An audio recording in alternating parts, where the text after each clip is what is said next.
욥기는 인간에게 고난이란 무엇인가에 대해 깊이 생각해 보게 하는 책입니다. 특히 이해할 수 없는 고난을 당했을 때는 끊임없이 떠오르는 물음표로 인해 혼란에 빠지게 되지요. 욥은 당대 의인이라 불렸던 사람입니다. 그런데 하루아침에 모든 것을 잃고 맙니다. 그 많던 재산과 웃음을 주었던 자녀들, 가장 가까운 아내의 저주, 심지어 자신의 건강마저 잃어버리게 되고 폭격을 맞은 비행기처럼 추락하고 말았습니다.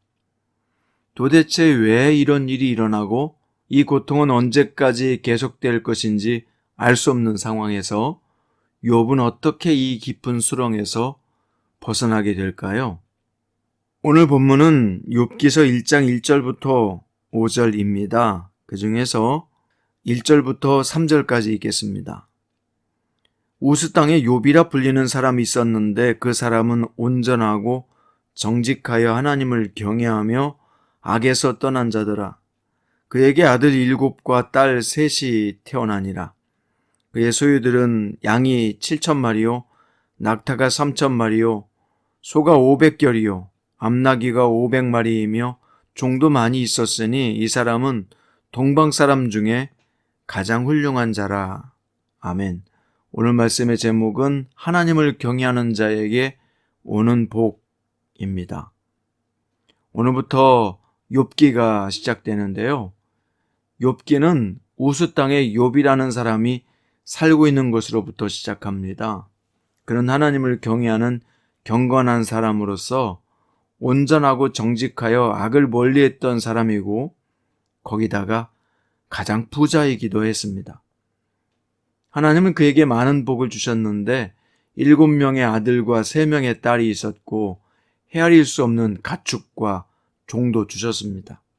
이 모든 것이 욥의 경건으로 인해 하나님께서 주신 복입니다. 욥의 삶은 개인적인 경건으로만 그치지 않았습니다. 욥은 자녀들이 각자의 생일이 되면 모든 형제 자매들을 초청해 잔치를 베풀었습니다.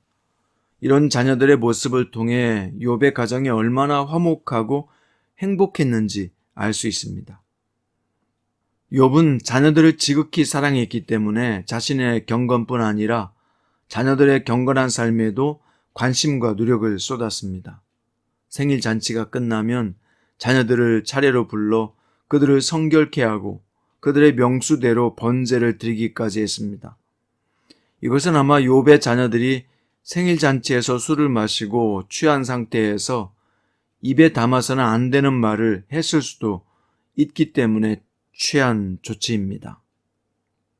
이렇게 욥은 자신뿐 아니라 자녀들에게까지 하나님을 경외하게 하고 경건을 유지하게 했던 반듯하고 자상한 아버지였습니다. 하나님은 어떤 분일까요? 당신을 경외하는 자를 기뻐하시고 축복하셔서 복된 삶을 살게 하시는 분입니다. 그러나 우리가 알아야 할 것이 있습니다. 하나님을 경외하는 것이 반드시 세상적인 축복의 보장이라고 공식화하면 안 된다는 것입니다. 하나님을 경외한다고 해서 반드시 세상적인 축복이 따라오는 것은 아니기 때문이죠. 만일 하나님을 경외하는 것이 무조건 축복이라면 성도들 중에는 고난당하는 사람이 없어야 합니다. 하나님은 진심으로 경외하는 자에게 고난을 허락하실 때도 종종 있습니다. 고난이 도리어 연단을 거쳐 성장을 가져오고 고난으로 인해서 더 귀한 것을 깨닫게 될 때는 우리에게 고난도 허락하시는 분입니다. 그래서 하나님은 성도가 세상적인 평안과 축복만을 바라보지 않게 하십니다.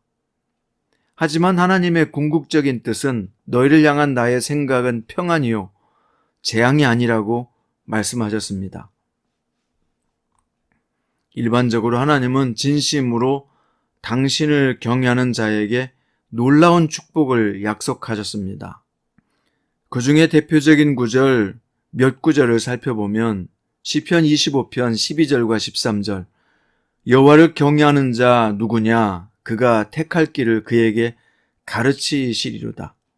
그의 영혼은 평안히 살고 그의 자손은 땅을 상속하리로다. 시편 34편 9절에서 너희 성도들아 여호와를 경외하라. 그를 경외하는 자에게는 부족함이 없도다. 잠언서 19장 23절 여호와를 경외하는 것은 사람으로 생명에 이르게 하는 것이라. 경외하는 자에게는 족하게 지내고 재앙을 당하지 아니하느니라. 잠언 22장 4절 겸손과 여호와를 경외함의 보상은 재물과 영광과 생명이니라 라고 말씀하셨습니다. 욥에게 하나님은 복의 근원이셨으며 찬양받기 합당한 분이셨을 것입니다. 그래서 자신이 하나님을 경외하는 것처럼 자녀들에게도 거룩한 삶을 살도록 돌보고 가르치고자 했습니다. 하나님은 외모로 사람을 평가하지 않으시고 오직 마음의 중심을 살피시는 분입니다. 하나님은 욥의 마음에 있는 경외심을 보셨으며 그를 의롭다고 여겨주셨습니다. 욥은 하나님과의 바른 관계를 맺었으며 그 관계를 소중히 여겼던 것입니다. 참된 신앙이란 이처럼 하나님과 올바른 관계를 맺는 것입니다. 욥기는 종교적인 형식을 갖추는 데 머물지 말고 하나님과의 친밀한 관계 안에 머물라고 가르쳐주고 있습니다.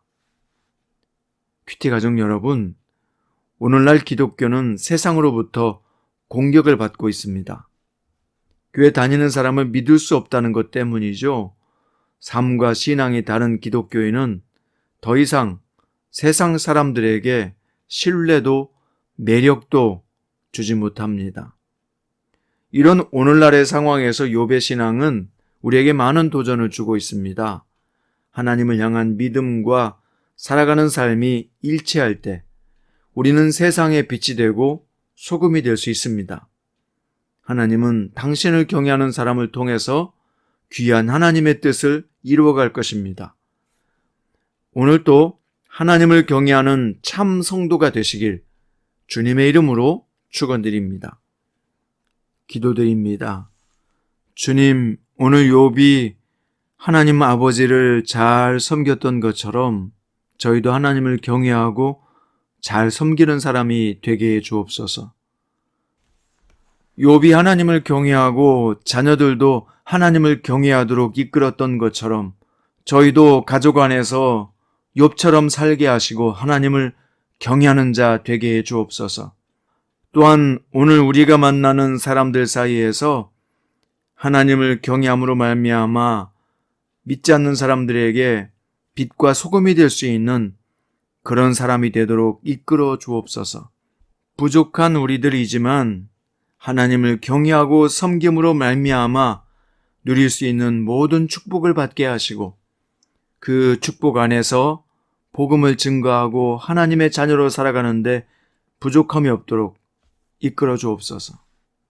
오늘도 저희를 인도하실 예수 그리스도의 이름으로 간절히 기도드립니다.